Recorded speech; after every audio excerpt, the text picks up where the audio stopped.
अब देखो, अब क्या बोले अपन कि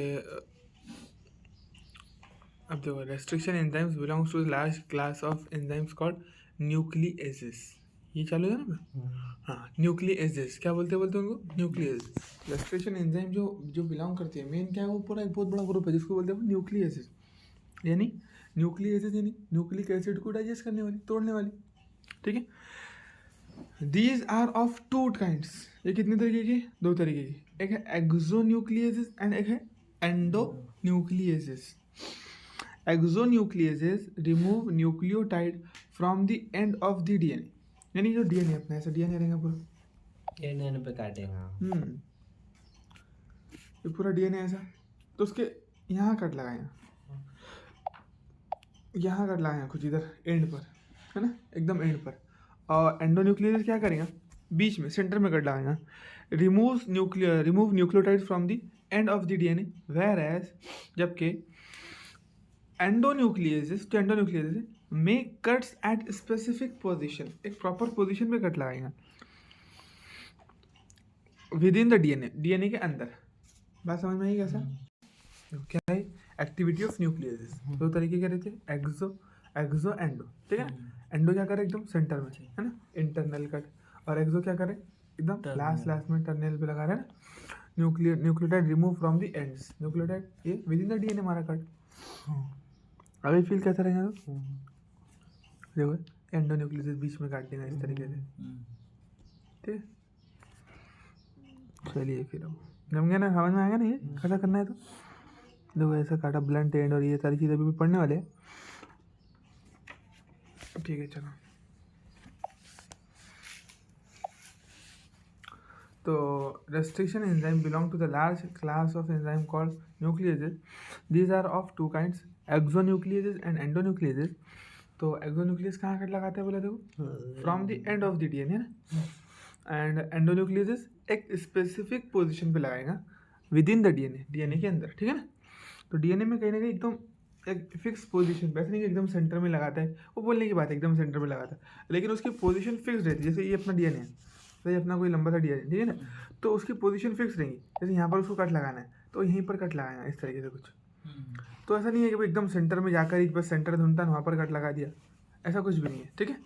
हाँ, उसकी पोजीशन फिक्स रहती है, उसका पैलेंड्रोम फिक्स रहता है, वो यहाँ हो सकता है, वो यहाँ हो सकता है, वो यहाँ हो सकता है। हाँ, एकदम एंड पर नहीं होगा, लेकिन एकदम एंड पर होगा कैसा? नहीं, यहाँ नहीं होगा।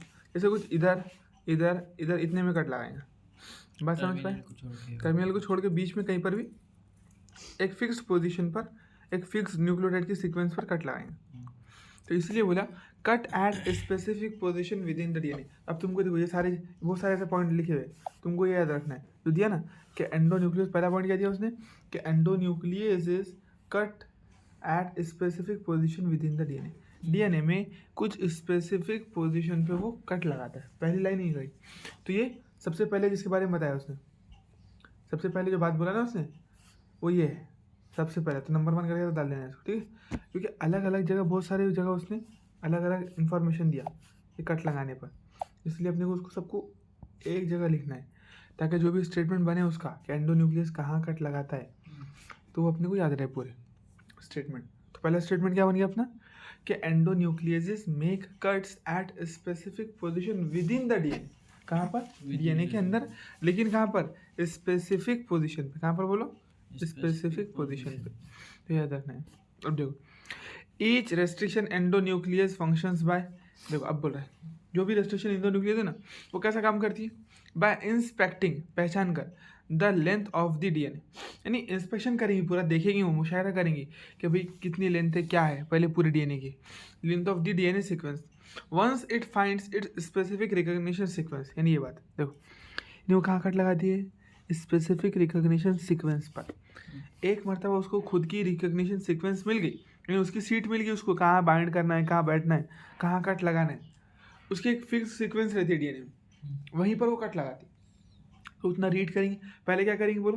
पहले पूरी लेंथ ऑफ डीएनए को रीड करेंगे, कहाँ पर क्या है, कहाँ पर क्या है, कहाँ पर क्या है, पहचानेंगे, इंस्पेक्टिंग करेंगे, है ना। इंस्पेक्शन करना क्या बोलते हैं? देखना, मुशाहिदा करना ना, मुआयना करना, है ना। तो ऐसा ले सकते हो उसको, यानी देखना गौर से, ठीक है। तो पूरा डीएनए पहले देखेंगे, है ना, अच्छे से।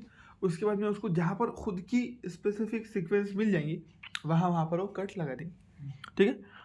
Inspecting the length of the DNA sequence. Once it finds its specific recognition sequence, it will bind to the DNA and cut each of the two strands of the double helix. तो फिर क्या करती है वो, उसके ऊपर cut लगा देती है। आई बात समझ? तो उससे बाइंड कर जाएंगे, किससे? स्पेसिफिक रिकॉग्निशन सीक्वेंस से। It will bind to the DNA and cut each of the strand of the double helix at a specific point in their sugar phosphate bond. अब देखो ये आ गया दूसरा स्टेटमेंट अपना, कौन सा बोला दूसरा? देखो ये वाला शुगर फॉस्फेट हेलिक्स एंड ये दिख रहा है sugar helix eight specific position in their sugar phosphate bond. तो कट कहाँ लगाती है? हाँ, शुगर फॉस्फेट की जो बैकबोन देखे थे ना अपने, जो स्टैंड जो सीढ़ी थी अपनी, तो सीढ़ी के जो ऐसे दो खड़े पैर थे उसको काट देती है। बीच के नहीं पड़े, जो अपने वगैरह थे पैर, हाँ उसको नहीं, ये वाला काट देंगे sugar phosphate. Sugar phosphate backbone को काट देती है, उसको नहीं खोल देती है। दोनों स्टैंड अलग नहीं करेंगे, बल्कि क्या कर देंगी, वही काट देंगी जो सीढ़ी थी ना अपनी, तो वही काट देंगे, ठीक है ना? ठीक है, समझ में आया? तो ये स्टेटमेंट भी इम्पोर्टेंट है।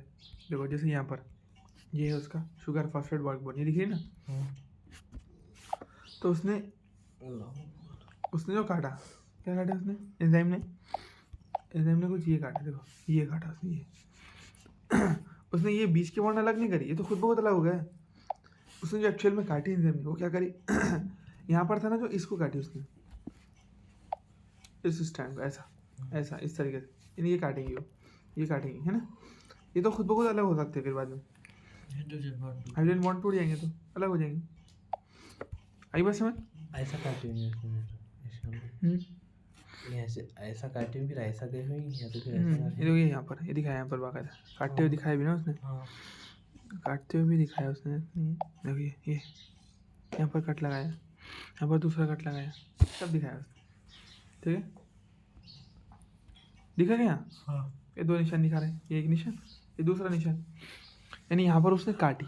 तो ये जो जिस जगह काट रही है वो क्या है एक्चुअल में? ये शुगर फॉस्फेट बैकबोन है, और ये बीच वाले हाइड्रोजन बॉन्ड है। तो इन पे नहीं काटी उसने, काटी उसने यहाँ पर शुगर फॉस्फेट बैकबोन, यहाँ पर शुगर फॉस्फेट बैकबोन पर। क्लियर हो गया पॉइंट? अब चलो, each restriction endonuclease recognize a specific palindromic nucleotide sequence in the DNA। Her restriction जो है ना, देखो हर एंडोन्यूक्लियस क्या करती है, बोलते हैं recognise specific palindromic nucleotide sequence. Specific है पहले तो मतलब स्पेसिफिक रिकॉग्नाइज सीक्वेंस का पैलिंड्रोम नाम आ गया। हाँ, बीच में और पैलिंड्रोम आ गया। तो ये भी बोला तो सही, वो भी बोला तो सही, और ये बोला तो सही होगा। एक second, find specific recognition sequence, ये बोला तो सही होगा क्या? हाँ, रिकॉग्निशन सीक्वेंस और एंडोन्यूक्लियस में cut specific position which in DNA, ये भी सही है।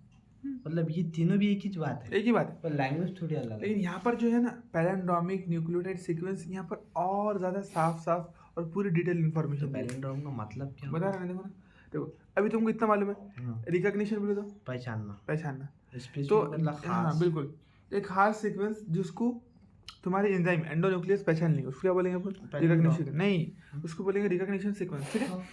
पैलिंड्रोम का पर्टिकुलर मतलब क्या होता है कि पैलिंड्रोम एक ऐसी सीक्वेंस है जिसको इधर से पढ़े चाहे इधर से पढ़े सेम आती हो। तो फिर ऊपर जो बात बोला, तो मतलब इसके रिस्पेक्ट में ये पैलिंड्रोम की बात कर रहा हूँ। हाँ, लेकिन उसमें यहाँ पर पैलिंड्रोम वाली इन्फॉर्मेशन नहीं दिया कि जो डीएनए जो अपनी एंडोन्यूक्लियस है ना, वो ऐसी उसकी जो रिकॉग्निशन सीक्वेंस है, जिस सीक्वेंस को पहचानती है कि उसकी एक प्रॉपर्टी है।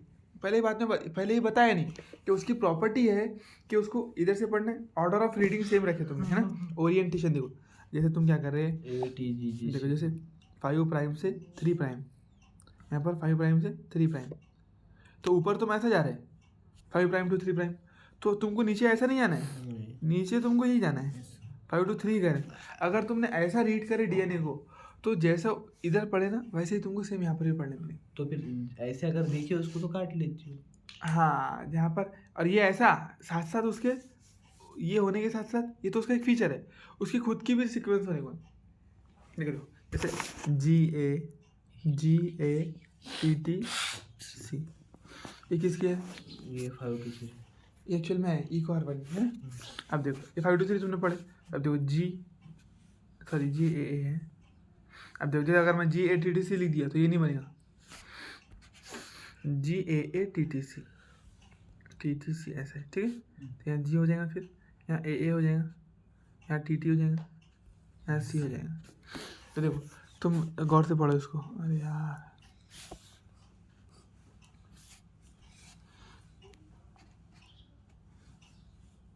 कैपिटल इसको जी है ना, जी बनाया ना अपने, ये जी है। देखो GAATTC 523 अगर पढ़ेंगे तो GAATTC। तो देखो एक ऐसा नहीं है कि जहाँ पर भी अपने को ऐसा दोनों ऑर्डर सेम मिल गया तो वही हो गया। यही सीक्वेंस यानी स्पेसिफिक सीक्वेंस भी होना, साथ साथ ये कैरेक्टर भी होना कि 523 और 523 पढ़ने पर सेम आने पर। दोनों चीज़ें, दोनों अलग अलग चीज़ें, लेकिन दोनों प्रॉपर्टी उसके पास होने को। कि देखो एंजाइम की एक अपनी पर्टिकुलर एक सीक्वेंस है। जैसे इसकी क्या है GAATTC। अब कोई दूसरा हो सकता है, उसकी AATT हो सकती है ना। कोई हो सकता है उसको GGCC हो सकता है, ऐसा भी हो सकता है। तो अलग अलग उनकी सीक्वेंस हो सकती है, लेकिन उनकी सीक्वेंस अलग अलग होने के साथ साथ उनकी सीक्वेंस में एक ख़ास बात रहेंगी कि वो पैलेंड्रोमिक सीक्वेंस रहेंगी उनकी। हाँ, जैसे तुम्हारा एक सीक्वेंस एक अलग भी है ना। हर किसी की सीक्वेंस अलग अलग पहचान है।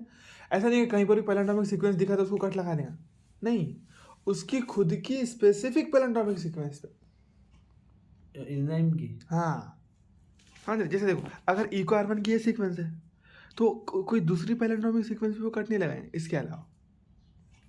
समझे बात? हाँ मतलब उसकी या जिसकी मैच होने होना। हाँ बिल्कुल, यानी DNA का सीक्वेंस और उसका मैच होने होना भाई। तो देखो एंजाइम के ऊपर कोई ऐसा सीक्वेंस नहीं रहता। नहीं, एंजाइम का समझो उसको मालूम रहता है कि मेरे को इस सीक्वेंस पे कट लगाने है, उसको उसकी पहचान देती है, यानी वो मान लेती है। फॉर एग्जाम्पल तुमको अज्यूम कर लिया, तुमको जैसा बोल दिया कि भाई कुछ लोगों को कलर दिए, क्या दिए? कलर दिए। अब तुमको बोल दिया कि तुमको तुम्हारा रेड कलर, इसका ब्लैक कलर, इसका ब्राउन कलर, इसका ऐसा कलर, तो तुम क्या करेंगे? तुम वही कलर को सिलेक्ट करेंगे, पूरे कलर को देखेंगे। तुम्हारे पास पूरा ऐसा कलर का बंच रख दिए, अब उसमें बने जाओ तुम्हारा कलर पहचान क्या हो, तो तुम एंजाइम रेस्ट्रिक्शन देंगे। तुम क्या करेंगे? तुम जाएंगे, तुम्हारा जो कलर है वो तुम उठा लेंगे, है ना। उठाएंगे नहीं उठाएंगे, ऐसा है। तो तुम्हारा एक स्पेसिफिक कलर दे दिए, तो वैसे ही रेस्ट्रिक्शन एंजाइम को एक स्पेसिफिक सीक्वेंस दे दिए, उसको पैलेंड्रोमिक। हाँ, उसको पैलेंड्रोमिक नहीं बोलते। पैलेंड्रोमिक सीक्वेंस एक जनरल डेफिनेशन है, ऐसा सीक्वेंस जो दोनों जिसमें ओरिएंटेशन ऑफ रीडिंग सेम हो। तो जो रेस्ट्रिक्शन एंजाइम का जो सीक्वेंस रहता है ना, पैलेंड्रोमिक सीक्वेंस मतलब इसका कलर तो मतलब इसको भी दिए, इसका कलर तो सबको दिए, लेकिन सीक्वेंस कलर के ना हाँ अलग है ना। बिल्कुल। तो देखो दो चीज़ें एंजाइम की, उसके सीक्वेंस जो रहेंगे वो स्पेसिफिक भी रहेंगी, और साथ साथ उसके सीक्वेंस में पैलेंड्रोम जैसे भी चीज़ है। समझे बात को? हाँ जो यहाँ पर उसने डेफिनेशन भी दिया, what is palindrome, do you know what palindrome are. तो देखो जैसा क्या है, फॉर एग्जांपल ऐसा भी हो सकता है। देखो जैसे मैंने बना दिया, जैसे फॉर एग्जांपल GA, देखो GAATTCC, और यहाँ बना दिया मैंने, और बना दिया मैंने AT, और एक बना दिया C, ऐसा, ठीक है। अब इसको लिखूंगा इधर, तो GA, हाँ, तो ये देखो ये नहीं बन रहा पैलेंड्रोमिक सीक्वेंस, बन रहा क्या अभी नहीं, तो ये अलग हो जाएगा ना। तो यहाँ लिखूँगा मैं AT लिख दूंगा यहाँ, फिर यहाँ G लिख दूंगा, तो यहाँ पर तो कुछ ऐसा है नहीं, तो इसका ओरिएंटेशन ऑफ रीडिंग सेम नहीं आ रहा है, तो अपने को थोड़ा अच्छे से बनाना पड़ेगा। चलो GATTC है ना, तो ऐसा बनाते चलो जो सिंपल। देखो GGCC, ठीक है। तो यहाँ आएगा C, यहाँ आएगा GGCC, ऐसा। ये क्या बन गया तुम्हारा एक पैलेंड्रोमिक। अभी पैलेंड्रोमिक सीक्वेंस है, लेकिन मान लो ये किसी एंजाइम का सीक्वेंस ही नहीं।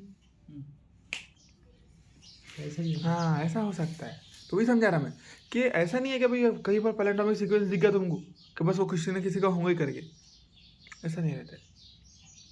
हर एंजाइम को उसका एक सीक्वेंस दिया है कि भाई तुम्हारा ये सीक्वेंस है, तुम इसी जगह कट लगाएंगे, लेकिन हर एंजाइम के सीक्वेंस में पैलेंड्रोमिक की प्रॉपर्टी है, समझ रहे। हर पैलेंड्रोमिक सीक्वेंस एंजाइम का होना जरूरी है कि नहीं है, लेकिन एंजाइम को जितने भी सीक्वेंस दिए गए, पैलेंड्रोम तो सीक्वेंस है लेकिन एंजाइम कटने लगा। हाँ ये बता रहा साथ में। तो एंजाइम को जितने भी सीक्वेंस दिए हुए कि भाई तुम्हारा एंजाइम तुम ये एंजाइम है, तुम्हारा सीक्वेंस ये वो सारे क्या है, पैलिंड्रोमिक है। पैलिंड्रोम बस इधर से पढ़ रहे तो इसको पैलिंड्रोम हाँ, इसको पैलिंड्रोम बोलते हैं, ये बोल रहा हूँ बस, ये इसी कैरेक्टर को पैलिंड्रोम बोलते हैं। एंजाइम से इसका कोई रिलेशन है क्या? नहीं ये है। जो जीएटीटी जो दिख रहा मलयालम ये सब हाँ, ये सब पैलिंड्रोम है, सब पैलिंड्रोम है, सब पैलिंड्रोम। एक ऐसा वर्ड है इधर से पढ़े थे उसको पैलिंड्रोम। बिल्कुल बिल्कुल, सब पैलिंड्रोम है। लेकिन ये जो एंजाइम रहेंगे फिर उसका काम क्या रहेगा? तो वो क्या करेंगे, वो देखो पैलिंड्रोम से उसको लेना देना नहीं, उसको उसके स्पेसिफिक सीक्वेंस से लेना देना है। उसको मतलब उसके स्पेसिफिक पैलिंड्रोम से मतलब हाँ, उसको उसके स्पेसिफिक पैलिंड्रोम से, यानी उसकी सीक्वेंस है और उसकी सीक्वेंस बाय डिफॉल्ट पैलिंड्रोम है। उसका फॉर एग्जांपल उसका है कि मलयालम है, हाँ। तो पूरे डीएनए में मलयालम ढूंढेंगे काट देंगे। हाँ, बस ऐसा, जहाँ जहाँ मलयालम दिखेंगे बस वहाँ कट लगाएंगे। अब दूसरी कुछ और रहता है पैलिंड्रोम, उसको मतलब नहीं। तो 6 बेस पेयर वो सीखेंगे टू का था वो। हाँ, वो सिर्फ दिख रहा है। अब देखो ये क्या है, ये अल्लू क्या है, अल्लूल क्या है, तो ठीक है जो भी है एंजाइम। तो देखो इसमें क्या दिख रहा है तुम्हारे को, देखो ये उसकी पर्टिकुलर सीक्वेंस है, ये क्या है उसकी सीक्वेंस। अब ये बाय डिफॉल्ट पैलिंड्रोमिक है। कैसा बाय डिफॉल्ट, देखो AGTC उसको उसके पैलिंड्रोमिक होने से लोचा नहीं है, लेकिन ये बाय डिफॉल्ट पैलिंड्रोमिक है, उसको सिर्फ इस सीक्वेंस से मतलब है। अब पैलिंड्रोमिक होती नहीं होती उसको फर्क नहीं पड़ता है, लेकिन जानबूझकर वो पैलिंड्रोमिक रहती ही है सीक्वेंस। इसको देख लो तो GGCC अभी जो बना ना, तो मैंने अपने एक ऐसी बनाए थे रैंडमली, लेकिन वो किसी न किसी की सीक्वेंस बन गई। चलो फिर देखो यहाँ पर, हाँ बन गई वो। देखो जैसे GGATCTT, देखो CC, देखो GGATCC है। अब ये सारे स्पेसिफिक एंजाइम के स्पेसिफिक सीक्वेंस है, तो इसी को बोलते हैं रिकॉग्निशन सीक्वेंस। लेकिन ये रिकॉग्निशन सीक्वेंस की प्रॉपर्टी क्या है, वो पैलिंड्रोम है। जैसे देखो मैंने बोला तुम्हारे को फॉर एग्जाम्पल कलर है, तो कलर है, और कलर कौन से है, मान लो वाटर कलर है। इसको सिंपल कैसे याद रखने का, बस ऐसे देखो सिंपल बात बोले तो रिकॉग्निशन सीक्वेंस एक अलग चीज़ है, पैलिंड्रोम अलग है। पैलिंड्रोम देखो जैसे फॉर एग्जाम्पल मैं समझा रहा तुम्हारे को, मैंने बोला कलर और एक वाटर कलर, सॉरी देखो मैंने क्या बोला, मैंने बोला कलर, तुम्हारे को सबको क्या करे, एक एक कलर दे दिए है ना, किसी को रेड दे दिए, किसी को ब्लैक, किसी को ब्लू, इस तरीके से कलर दिए, ठीक है। लेकिन मैंने बोला तुम्हारे जितने भी कलर है वो सारे वाटर कलर है। देखो तुम्हारे लिए क्या मैटर रखता है, कलर, है ना। अब वो बाय डिफॉल्ट जितने वहाँ रखे हुए सारे के सारे वाटर कलर है, तो वाटर कलर बोलना और कलर बोलना कोई सेम चीज़ है, कलर तो दूसरे भी हो सकते थे ना। तो ऐसी बात है, तो तुम्हारे लिए क्या इंपॉर्टेंस रखता है, वो कलर है करके, तुम्हारा स्पेसिफिक कलर, चाहे वो कुछ भी हो जाए, लेकिन वहाँ जितने भी रखे वो सारे वाटर कलर है। इसका बोलना मतलब पैलिंड्रोम पूरे डीएनए के सीक्वेंस बहुत सारे रहेंगे पैलिंड्रोम, हाँ, लेकिन जो एंजाइम रहेंगे वो स्पेसिफिक चीज हाँ। को जाके कट करेंगे। हाँ बिल्कुल, ऐसा नहीं कि भाई जहाँ पर भी उसको वाटर कलर दिखा वहाँ जाएंगे भूल जाएंगे, फिर जहाँ पर भी कलर, उसका एक स्पेसिफिक सीक्वेंस रहेगा, तो रेड कलर पर ही जाएगा। हाँ उसका एक स्पेसिफिक सीक्वेंस रहेगा, लेकिन वो सीक्वेंस क्या है, बाय डिफॉल्ट वाटर कलर है, तो वो सीक्वेंस बाय डिफॉल्ट क्या है, पैलिंड्रोम। तो पैलिंड्रोम ऐसा वही पैलिंड्रोम बोले तो पैलिंड्रोम से मतलब नहीं है उसको। अब तुमको वाटर से मतलब है क्या, कलर में मौजूद वाटर से मतलब है नहीं है, तुमको कलर से मतलब है। तो इस तरीके से एंजाइम को उस स्पेसिफिक सीक्वेंस से मतलब है, लेकिन वो सीक्वेंस बाय डिफॉल्ट पैलिंड्रोम है, यानी वो जानबूझकर पैलिंड्रोम ही है। तो ये मसला है, खासियत है उसकी, तो सीक्वेंस पैलिंड्रोम बोल नहीं पड़ता। हाँ, तो अपने को पता नहीं पड़ता यार, जितने एंजाइम रहती है, जो सीक्वेंस रहती है वो जानबूझकर पैलिंड्रोम ही से रहती है, जैसे अपने को पैलिंड्रोम का मतलब सीधा है ना। हाँ बस पैलिंड्रोम का मतलब उतना ही है, लेकिन जितने एंजाइम की जो भी सीक्वेंस रहती है ना, स्पेसिफिक सीक्वेंस एंजाइम्स की, वो पैलिंड्रोमिक ही रहती है। तो इसलिए अपने को बोलना पड़ा कि एंजाइम की जो क्या बोलेंगे उसको, रिकॉग्निशन सीक्वेंस है, वो सारी पैलिंड्रोमिक रहती है। चल बस समझ में आया, दोनों अलग अलग मतलब। तो हर एंजाइम का अपना एक खुद का, देखो जैसे इसका ये है ना, तो इसका अलग है, सबका एक जैसा नहीं रहता, सबके सब एक जैसे रहती है नहीं, हर एंजाइम का अपना एक स्पेसिफिक सीक्वेंस रहता। जैसे देखो इसका क्या है, AGCT है, इसका नहीं है, इसका दूसरा है। हर एक को पैलिंड्रोम, हाँ हर एक पैलिंड्रोमिक है, हर एक सीक्वेंस कैसी है, लेकिन पैलिंड्रोमिक पूरे डीएनए में पैलिंड्रोम रहता है। हाँ रहते हैं, जरूरी नहीं है, रह भी सकता नहीं भी रह सकता, जैसे मैंने ये बना दिया। जहाँ जहाँ उनको ऐसा दिखेगा, फॉर एग्जाम्पल जो जिस तुम एक साथ पूरी एंजाइम तो नहीं डाल देंगे ना, कोई एक ही एंजाइम डालेंगे ना, पूरा नहीं काटेंगे ना, फिर ऐसा तो नहीं कि एक साथ पूरी डाल देंगे तुम करके। तो जैसे फॉर एग्जाम्पल मैंने ATCGCGT, अब क्या पैलिंड्रोमिक है क्या, बोलो अब बनाऊंगा मैं, ए बनाया, यहाँ C बनाया, यहाँ G बन गया, यहाँ C बन गया, यहाँ G बन गया, यहाँ A बन गया, T किधर से पैलिंड्रोमिक दिखा, डीएनए का सीक्वेंस है, लेकिन पैलिंड्रोमिक नहीं है। तो ऐसा नहीं कि पूरे के पूरे डीएनए में सब जगह पैलिंड्रोमिक रहता करके, हमेशा ए के सामने टी रहता है, जी के सामने है ना, अभी देख लो ना, कहाँ है, वैसे दिख रहा है। ए के सामने टी है, टी के सामने ए है, सी के सामने जी है, जी के सामने सी है, ये तो हमेशा वैलिड है, ये चीज़ हमेशा है। लेकिन इसमें आते आते कभी गलती से पैलेंड्रोमिक बन जाती ना, तो फिर वो एंजाइम ने क्या करी, उसको सिलेक्ट करके रख लिया। ऐसा है बात, समझ रहे तुम बात? तो दो अलग अलग प्रॉपर्टी है, यानी एंजाइम की जो रिकॉग्निशन सीक्वेंस है ना, उसकी तो एक तो वो फिक्स रहती, एक तो फिक्स, दूसरी साथ साथ वो सीक्वेंस पैलेंड्रोमिक नेचर में रहती। कैसे रहती है? पैलेंड्रोमिक रहती है। नेचर में कैसे रहती है बोलो? पैलेंड्रोमिक। ठीक है, आई बात समझ? चलो।